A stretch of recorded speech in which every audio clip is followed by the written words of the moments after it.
მოგესალმებით უფასო მაყურებელო, ნაზის სარგებლოზე გადაცემა საჩინოდან.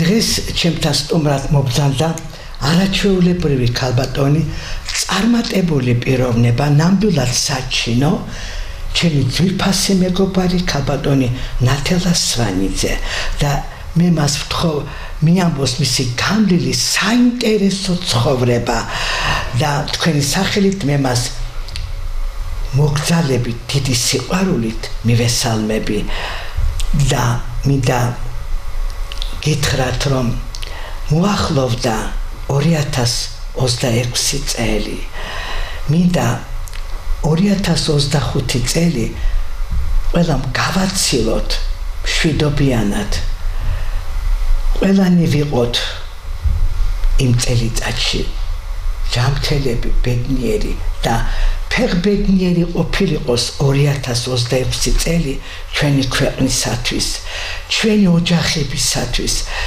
ჩვენი მეუღლეებისათვის, შვილებისათვის, მეგობრებისათვის, მეზობლებისათვის, ყველასათვის ყოფილიყოს მშვიდობიანი, ყველანი ვიყოთ კარგად და თქვენი სახელით საზოგადოებას ყველას ჩემი ქვეყნის ყველა მოქალაქეს უსურვებ დამდეგ 2026 წელს.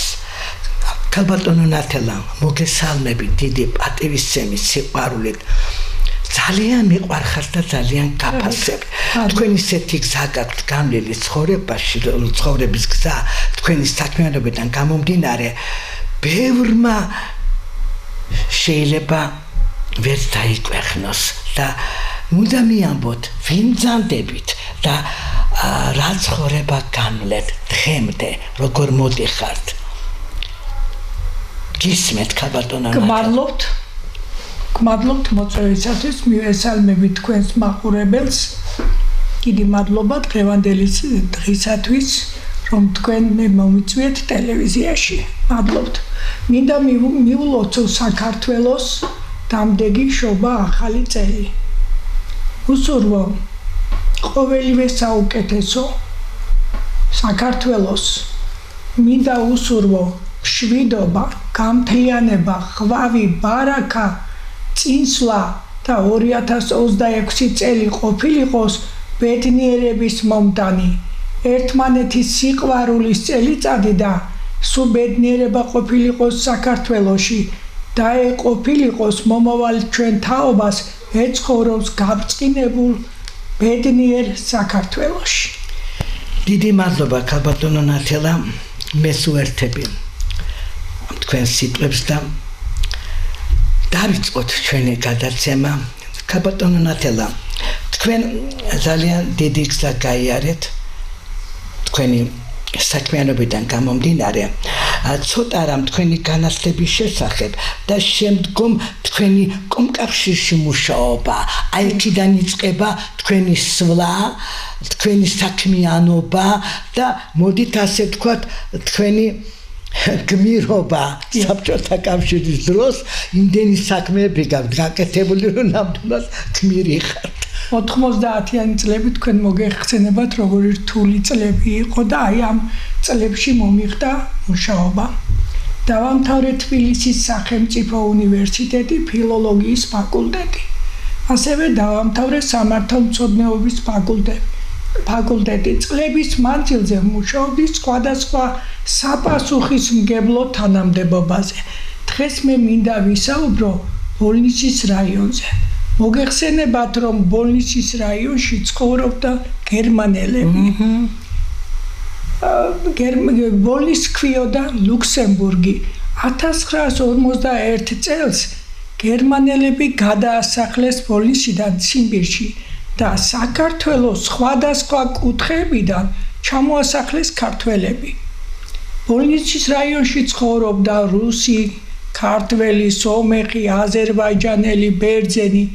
ესენი ძალიან მეგობრულად მჭიდრო კავშირში იყვნენ ერთმანეთთან და იზიარებდნენ ერთმანეთის გაჭირება იყო თუ დალხინება ყველაფერს. ძალიან მჭიდრო კავშირში და ძალიან მეგობრული ურთიერთობა ჰქონდათ. დღის მდგომარეობით ასეთივე მდგომარეობა არის ბოლნისში დღესაც. ძალიან მჭიდრო რაღაც განსაკუთრებული რაიონია, იმიტომ კი არა რომ მე იქ დავიბადე და გავიწარდე.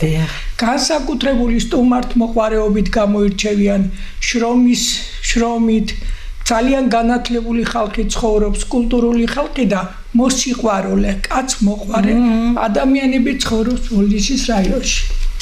1971 წელს ძალიან პატარა გოგო დავინიშნე კომკავშირის მდივნად. ძალიან საპასუხისმგებლო იყო, რა თქმა უნდა, ეს თანამდებობა ჩემთვის და ჩემთვის იყო ძალიან ახალიც და აი გამოუცდელი ადამიანი რომ მივა სამსახურში და მე თვალებში ვაჩერდებოდი ყველა იმ ადამიანს, ვინც ძალიან განათლებული იყო და მათგან მინდოდა ბევრი რამე მესწავლა. და ძალიან მე მგონი რომ ბევრი რაღაცა ავითვისე განათლებული ადამიანებისაგან. და ვცდილობდი რომ ყოველ შემთხვევაში ისე გამეკეთებია და ისე მესწავლა ეს ყველაფერი რომ შემდგომში გამომდგომოდა. 1973 წელს მუშაობდი ქართულის პედაგოგად არა ქართულ სკოლაში. თქვენ მოგეხსენებათ რომ იმ დროს აზერბაიჯანელმა ბავშვებმა ქართული ენა არ იცოდა. არ იცოდა და არც ასეთი მოთხოვნილება არ იყო დღესდღეობით რომ არის მოთხოვნილება ქართული ენის სწავლებაზე, უფრო მეტი გამახვილებულია ყურადღება რომ უფრო მეტად უნდა იცოდეს აზერბაიჯანელმა ბავშვებმა, რადგან საქართველოში ცხოვრობენ, ქართული ენა უნდა იცოდეთ აუცილებლად. მოქალაქეები არიან. დიახ, მე როგორც პედაგოგი ვცდილობდი რომ ქართველი და აზერბაიჯანელი ბავშვები დამეკავშირებია ერთმანეთთან. მომეწყო გასვლითი ღონისძიებები, ურთიერთობაში ყოფილიყვნენ ახლოს. ვატარებდი შეძლებისაგვარად ტურებს ვატარებდით რაღაცას, რომ უფრო მეტად ქართული ენა შეეთვისებიათ ამ ბავშვებს. დიახ, წლების შემდეგ ჩვენ ბათუმში მოხვდით. ტრენინგები იყო ქალბატონო ნაზი ბათუმში და აზერბაიჯანელი 7 ბავშვი წავიყვანეთ ჩვენი რაიონიდან და გითხრათ სიმართლე მე ძალიან გახარებული და ამაყი წამოვედი ბათუმიდან რომ აზერბაიჯანელმა ბავშვებმა პირველი ადგილი აიღეს. მე ამითი ვამაყობდი და განათლების განყოფილებამ ჩვენ დიდი შეხვედრა მოგვიწყო, როდესაც ჩამოვედით რაიონში, მიიწვიეს ეს ბავშვები, მიგვიწვიეს ჩვენ და ძალიან კარგი შეხვედრა მოხდა. შემდეგ ჩვენს რაიონში ძალიან მძიმე წლები იყო, 90-იანი წლები იყო, ძალიან მძიმე და მაგ დროს მუშაობაც ძალიან დიდი საპასუხისმგებლო იყო საერთოდ მოგეხსენებათ რომ ამ რაიონში მრავალეროვანი ადამიანები ცხოვრობდნენ, ესეც მრავალშვილიანები ცხოვრობდნენ, ძალიან ისეთი დაძაბული მდგომარეობა იყო და ჩვენი რაიონიდან აფხაზეთში და ცხინვალში იყო გაჩაღებული ომი და ჩვენი რაიონიდან წაიყვანეს ძალიან ბევრი ახალგაზრდა. 93 წელს ჩვენს რაიონს ძალიან დიდი უბედურება დაატყდა. 14 ახალგაზრდა წავიდა ერთ დღეს აფხაზეთის ომში მოხალისედ და არც ერთი არ დაბრუნდა. ჩვენთვის ეს იყო ძალიან დიდი მეხის დაცემა მთითეული რაიონის მოსახლეობისათვის. და აი ასეთი მძიმე მდგომარეობა გამოვიართ სუმთლიანად ჩვენი რაიონიდან 26 ახალგაზრდა დაიღუპა. ეს ძალიან დიდი ტრაგედია იყო ჩვენი რაიონისათვის და ყველაზე იმოქმედა რა თქმა უნდა მთელ საქართველოზე, მაგრამ ჩვენ ხელში აღზრდილი ახალგაზრდები ესე უცბად რომ გამოგვეცალენ ძალიან მძიმე მდგომარეობა. აი მრავალშვილიანთა დედათა კომიტეტი რო ჩამოყალიბდა თქვენი მუშაობა, თქვენი ღვაწლი ამასთან მოგახსენებთ? 1990 წელი იყო, ძალიან მძიმე წელი იყო, რაიონს ნამდვილად უჭირდა. ძალიან ბევრი ყავდა მარტოხელა, მრავალშვილიანი დედა, სოციალურად დაუცველი ოჯახები და აქედან გამომდინარე მოხდა მრავალშვილიანთა კომიტეტის ჩამოყალიბება. და ამ კომიტეტის თავმჯდომარედ არჩეული ვიყავი მე. დიახ. ასევე ვიყავი ქალთა საბჭოს თავმჯდომარე. ბოლნისის ქალთა საბჭოს თავმჯდომარე გახდით. მრავალშვილიან დედებს ძალიან უჭირდათ იმ დროს სკოლაში რომ მიდიოდნენ ბავშვები, არ ქონდათ სახელმძღვანელოები, არ ქონდათ ტანსაცმელი, უჭირდათ ყველანაირად, ხშირად მოდიოდნენ ჩვენთან, გთხოვდნენ დახმარებას, ჩვენ კი რაც შეგვეძლო, ჩვენ იმ დროინდელ ხელმძღვანელობასთან ერთად ვეხმარებოდით ამ ოჯახებს შეძლების და გვარად იმ დროს რაც საშუალება იყო ჩვენ ნამდვილად ვეხმარებოდით რომ არ გვინდოდა რომ გაჭირებული ყოლოდა რაიონში მაგრამ მდგომარეობიდან გამომდინარე მაინც იყო ეს გაჭირებული ხალხი. ესეთი პერიოდიც იყო ხალხონათელა 90-იანი წლებია და ძალიან ამ დროს მუშაობა ნამდვილად გმირობა იყო. რა თქმა უნდა. ჩვენ ყველაფერს ცდილობდით და ყველაფერს ვაკეთებდით იმისათვის რომ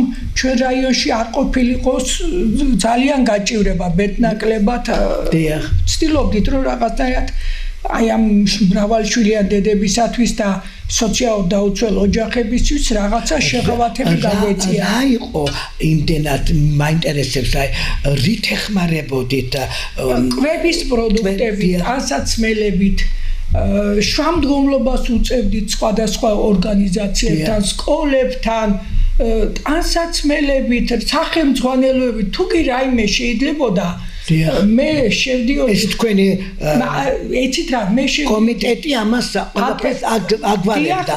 ჩვენ ვყავდა კომიტეტში ისეთი ქალბატონები, ჩემს გვერდზე იყვნენ ძალიან აქტიური ქალბატონები, რომლებიც ამასაც თქვენ მეთაურობდით. დიახ და ამ საქმეს ვაგვარებდით. ჩვენ შევდიოდით წინადადებით რაიონის ხელმძღვანელობასთან და იმდროინდელი ხელმძღვანელობა ძალიან დიდ ყურადღებას იჩენდა. თუ კი რამე საშუალება ჰქონდა, ვარს არ გვეუბნებოდნენ არაფერზე. ვარს არ გვეუბნებოდნენ არაფერზე. ეხლა მაინტერესებს თქვენი მიწვევა ბაქოში რა მიზნით იყავით იქ რა იყო ეს? დიახ, მოგახსენებთ.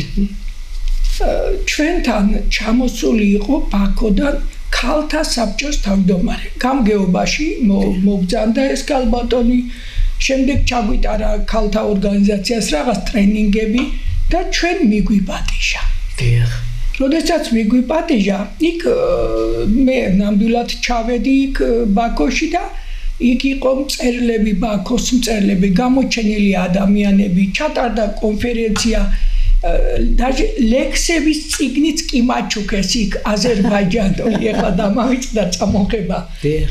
და ძალიან კმაყოფილი წამოვედი, ტრენინგებით ჩაგვიტარეს, ძალიან კარგად მიგვიღეს და ურთიერთაზრიც გავცვალეთ. მთავარია. გავცვალეთ, ქონდა ჩვენ ბაქოსთან ძალიან მჭიდრო კავშირი ჰქონდა. ჩვენს რაიონშიც ცხოვრობდნენ ეს აზერბაიჯანელები და აქედან გამომდინარე რომ ჩვენ კარგ დამოკიდებულებაში ვიყავით მათთან. შემდეგ იმ ბაქოს ქალთა საბჭოს თავმჯდომარემაც მიგვიწვია, ჩვენც მოვიწვიეთ რამოდენიმეჯერ და აზრებსაც ვცვლიდით და კარგ ურთიერთობაშიც ვიყავით. შესანიშნავია. თქვენ დაარსეთ გიმნაზია 1995 წელს. გიმნაზია ქალბატონო ნაზიმი არ დამიარსებია. თანადამფუძნებლად ქალბატონმა ლეილამ 1990 ლეილა გვარი ალადაშვილი. დიახ. ქალბატონი ლეილა ალადაშვილი იყო ბოლნისელი ქალბატონი, რომელმაც დაამთავრა ბოლნისის საშუალო სკოლა ფრიადებზე, წარჩინებული მოსწავლე იყო. შემდეგ თბილისში მოუხდა მას მუშაობა, მაგრამ ამ არეულობის პერიოდში ჩვენ რაიონში იყო სკოლები, მაგრამ რაღაცატომ ქალბატონ ლეილამ მოინდომა რომ ჩვენ რაიონში ყოფილიყო გიმნაზია. მას ძალიან დიდი შრომა მოუხდა. ძალიან დიდი ნერვიულობის ფასად დაუჯდა, მაგრამ დიდი შრომის შედეგი იყო ის, რომ მან დააარსა გიმნაზია. თქვენი ხელშეწყობა ხო იყო? მე ვიყავი მის გვერდით და მასთან ერთად მეც წვალობდი ამ გიმნაზიის დაარსებაში, მაგრამ თავარი ინიციატორი ქალბატონი ლეილა გახდა. დასაჯებია. ამ დროს დაარსდა კიდე ბოლნისის რაიონში ახალგაზრდული დეპარტამენტი. ერთდროულად გიმნაზია და ახალგაზრდული დეპარტამენტი.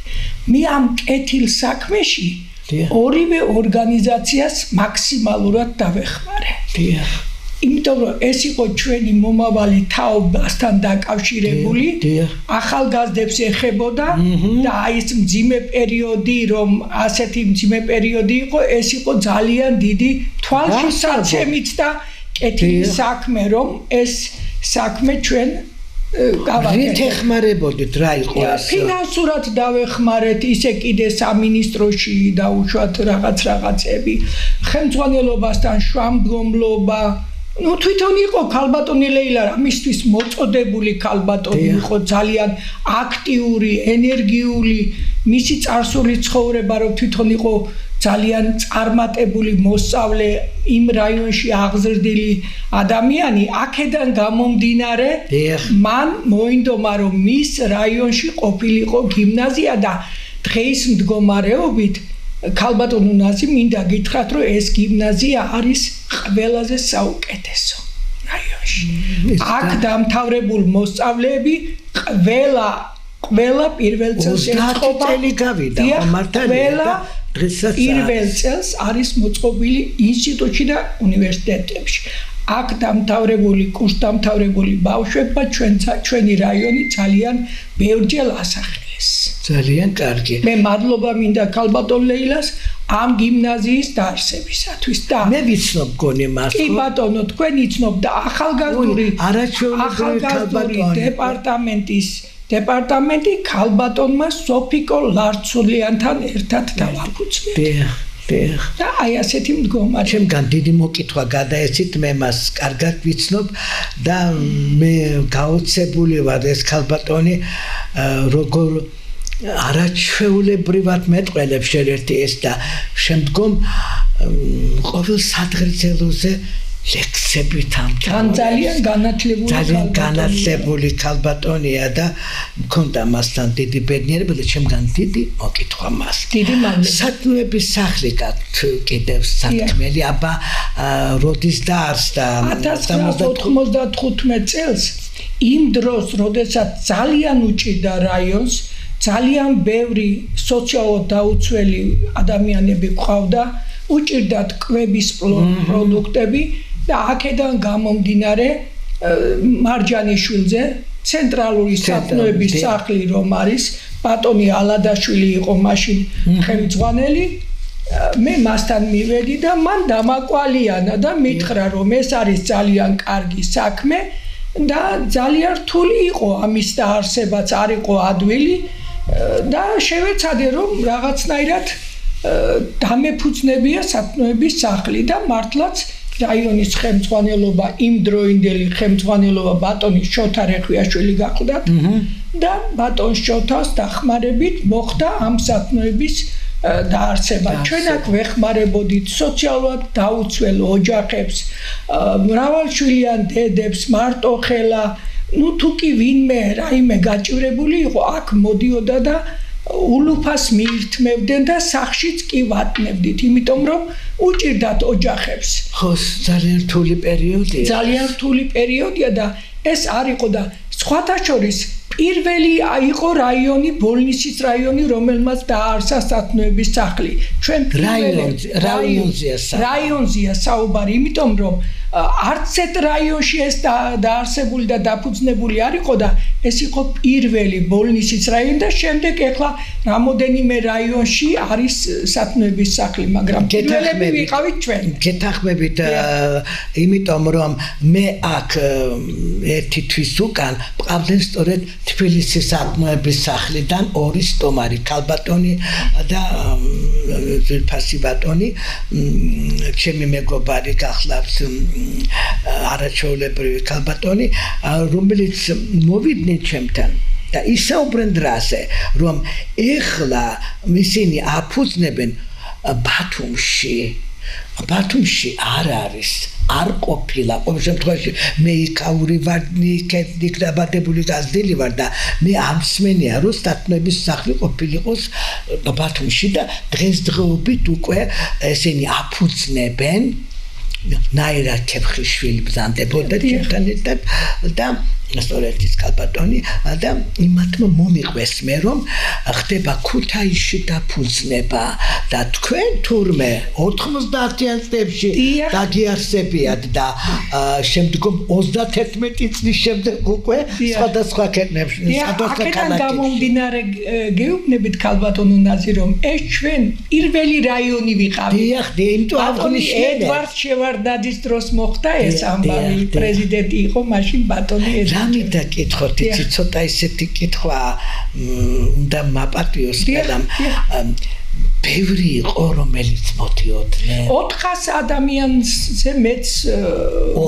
400 ადამიანზე მეც მასპინძლობდით და ეხლა რა მინდა კიდე ამასთან თქვა ჩვენ არა მარტო კვებით და ტანსაცმელი და ჩვენ ვიწვევდით ექიმებს თბილისიდან დიახ თბილისიდან თქვენი მეგობრებიც ალბათ კი ბატონო ჩემი მეგობრები ძალიან კარგი სამეგობრო მყავდა მათი დახმარებით და მყავდა დღესაც მყავს ეს კარგი მეგობრები და მე მათი მეგობრობით ვამაყობ ქალბატონო ნაზი და აი ეს სამედიცინო კუთხით მე მოწვეული მყავდა თბილისიდან ქალბატონი დოდო ჭიჭინაძის მეთაურობით რამოდენიმეჯერ ექიმები და აი ასე დოდო ჭიჭინაძე დავაკონკრეტოთ დოდო ჭიჭინაძე გახლავთ თბილისში იმ დროს ქალბატონი მუშაობდა მერიაში მაგრამ მას ჰქონდა სამედიცინო კლინიკა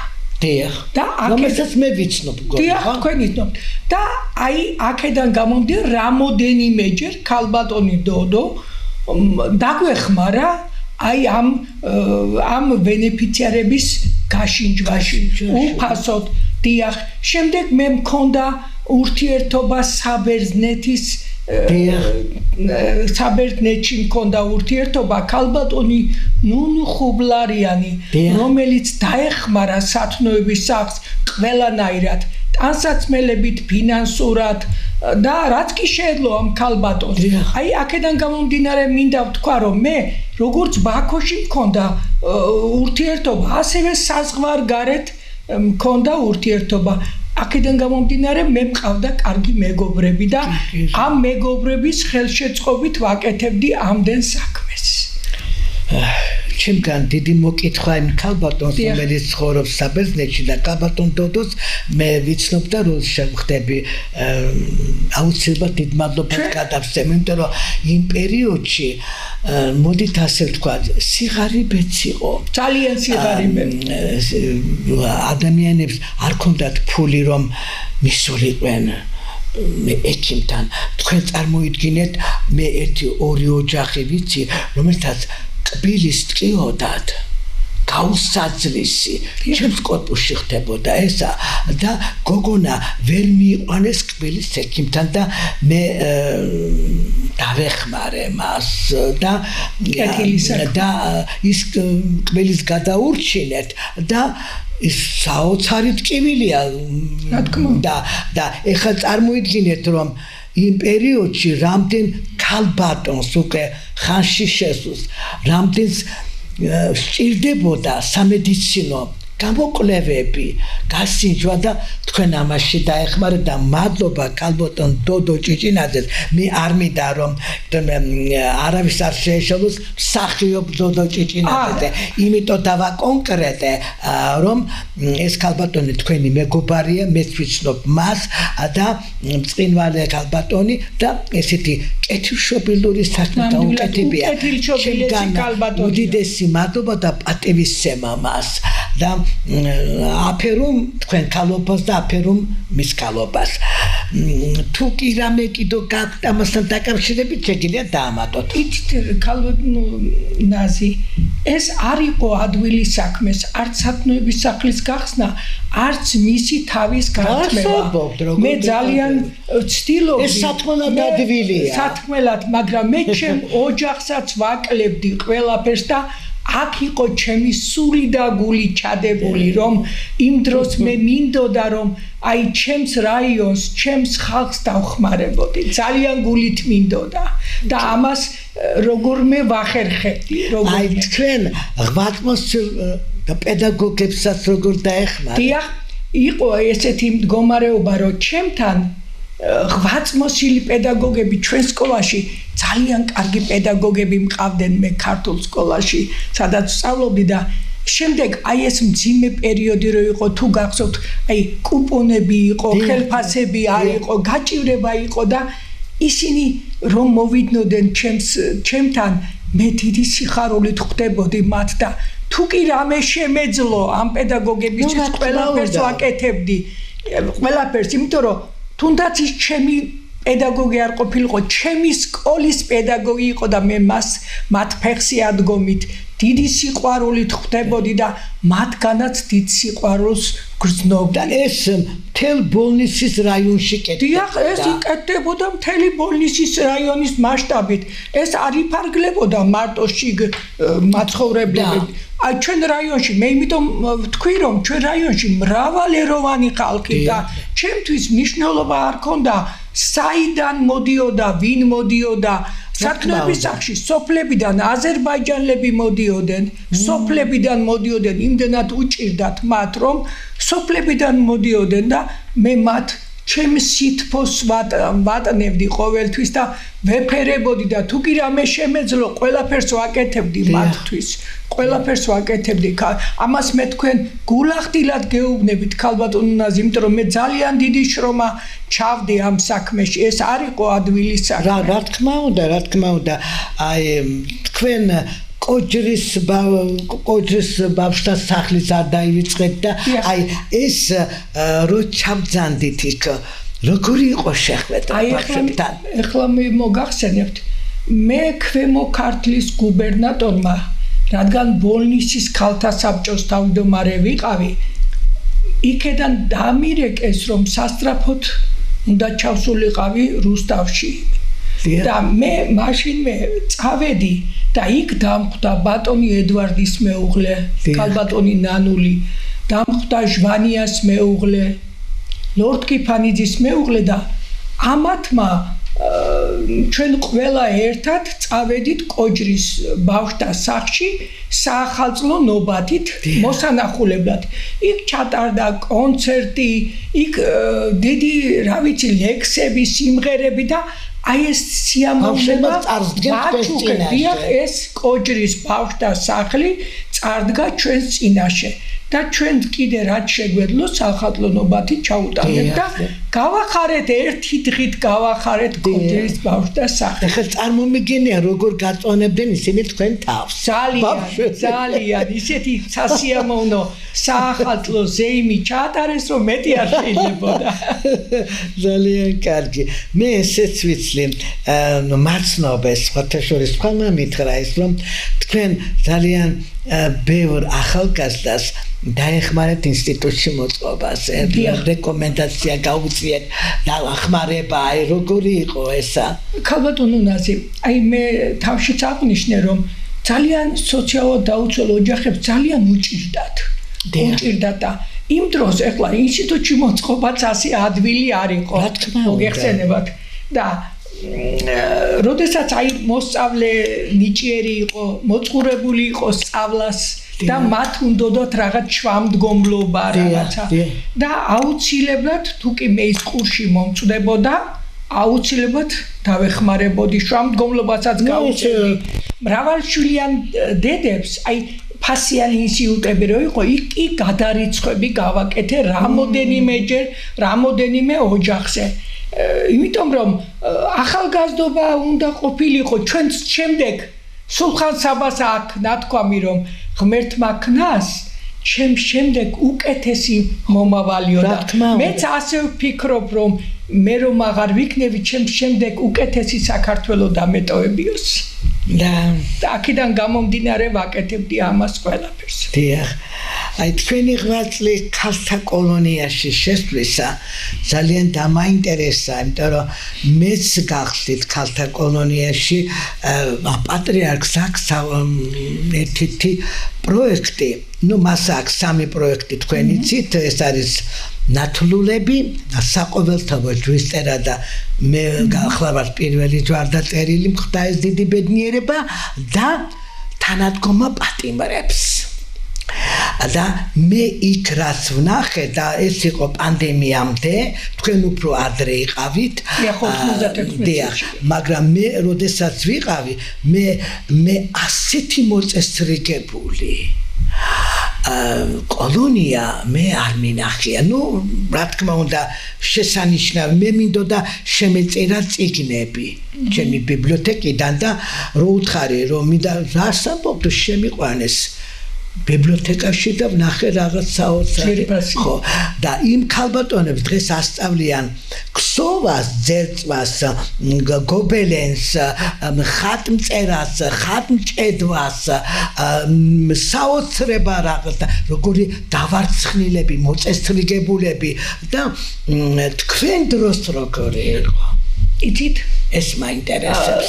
96 წელს 1996 წელს ქალთა საბჭო მატროსოვზე რომ არის ქალთა საბჭო ქალთა კოლონია მოვინახულეთ და იქ ჩვენ წავიღეთ ნობათი მედიკამენტები და მათი გართობის მიზნით ჩვენ წავიყვანეთ ცეკვის ანსამბლი მაგრამ სანამდე ეს მოხდებოდა მანამ ვინ შეგვიშვებდა ჩვენ ქალთა კოლონიაში ჩვენ წინასწარ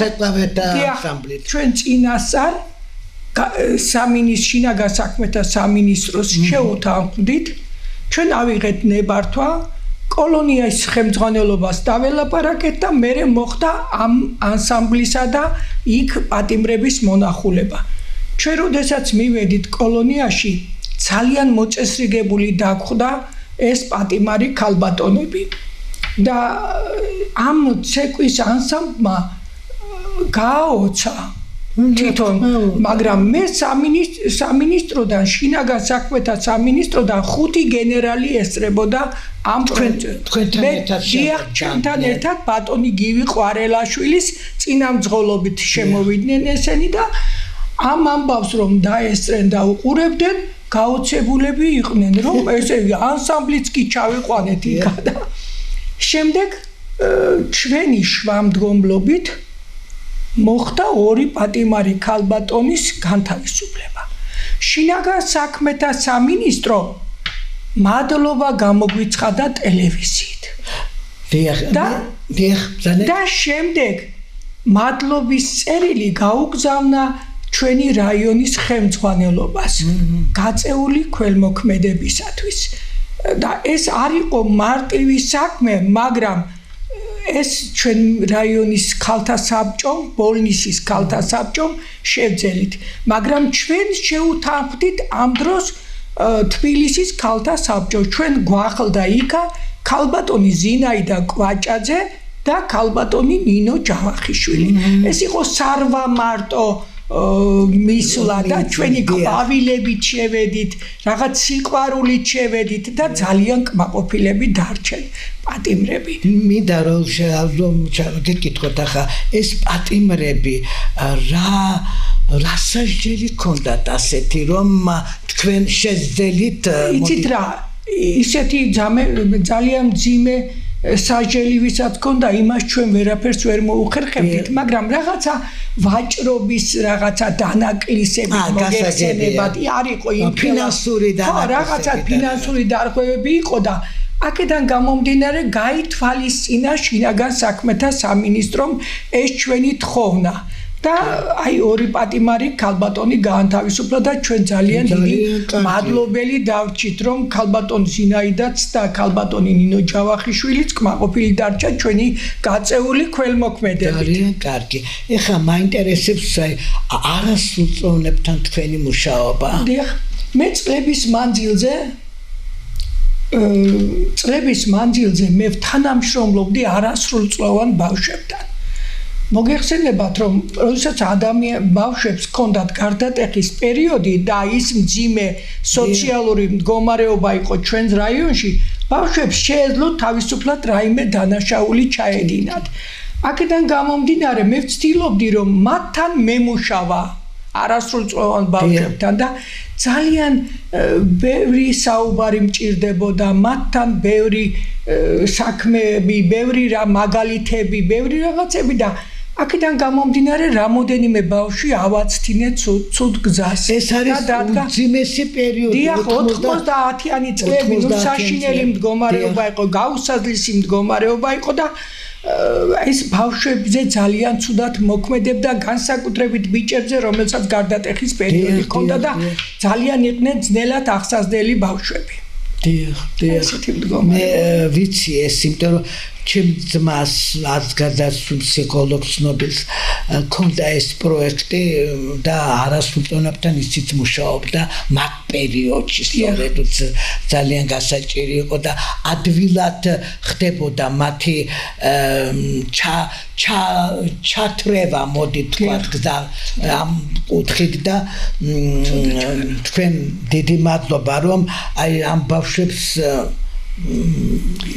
პატრონობით ყოველნაირად და აცდინეთ ცუდ გზას. რა თქმა უნდა, რამოდენიმე ბავშვი მართლა ცუდ გზაზე იდგა, მაგრამ იმ ცუდი გზიდან რაღაცნაირად გამოვიყვანე. სხვათა შორის აი პირველი, მეორე, მესამე კოლონიიდან აი იყო ერთი ასეთი ახალგაზრდა ბიჭი, რომელიც არუთინ ვასკანიანი იყო თუ რაღაც აი ესეთი რომ ჩემი შუამდგომლობით მე მას მივაკითხე კოლონიაში, მეორე კოლონიაში და ჩემი შუამდგომლობით იქნა გამოშვებული. ჩვენ დაგვჭა 10 წუთი ქალბატონო ნათელა და უნდა მიამბობთ ახლა აზრეთის პრობლემებზე რა იყო. მე დავეხმარე აზრეთისა და ბოლნისის კულტურის სახლს. ასევე დავეხმარე აზრეთის ნომერ პირველ საშუალო სკოლას და მუსიკალურ სკოლას და ბოლნისის მუსიკალურ სკოლას. აზრეთის პირველ საშუალო სკოლაში იმ დროს ქალბატონი იზო აბაქიძე მუშაობდა, რომელიც განცხადებით მომართა მე მან და მე მას შეძლების დაგვარად ყველაფერი გავუკეთეთ, იქ სახურავი, ინვენტარი, ანალოგიურად მუსიკალურ სკოლას, ბოლნისის მუსიკალურ სკოლას, იქ რემონტი ჩატარდა, შეუძინეთ ინსტრუმენტები და იქ შეძლების დაგვარად რაც შეგვეძლო გავუკეთეთ. ეხლა მაინტერესებს წყალი რო გაიყვანეთ. დიახ, წყალი ძალიან დიდი გაჭირება იყო ბოლნისის რაიონში. არ იყო საკმარისი წყალი, მაგრამ იმ დროინდელმა ხელმძღვანელობამ გადაწყვიტეს, რომ დმანისიდან გამოიყვანათ სასმელი წყალი. და ნამდვილად ძალიან ცოტა შრომატევადი იყო, მაგრამ ბატონმა ზურა ჯაფარიძემ, ყოფილმა გამგებელმა ჩვენმა შეძლო, რომ აი ეს საქმე მას მოეგვარებია და დღეს ჩვენ რაიონში გვაქვს უწყვეტი წყალი, სასმელი წყალი და მე ამ საქმეში თანამშრომლობდი მასთან. დიახ, ბატონი მამალაძეც იყო მგონი რაღაც. კი ბატონო, მამალაძეც იყო ჩართული იქ, დიახ, ჩვენი გუბერნატორი ძალიან აქტიურად იყო ჩართული მან რომ ესე იგი ყველაფერს აკეთებს. რამდენი მანძილია ბატონო ნათელა ახლა აი ეს მანძილი? ერთი დაახლოებით აი ახლა ტრანსპორტით რო წავიდეთ, საათნახევარი უნდა ბოლნისიდან დმანისამდე. აი მე ვამბობ. არ არის ეს ახლა არც ისე ახლო არ არის, მაგრამ მაინც შეძლო ხელმძღვანელობამ ჩვენი ბატონი ლევანის დახმარებით გუბერნატორის დახმარებით ლევან მამალაძე რომელიც მართლა ნამდვილად ბოლნისის რაიონს 1998 წელი გახლავთ დიახ და ეს ძალიან დასაფასებელია მოდით ასე ცისკარა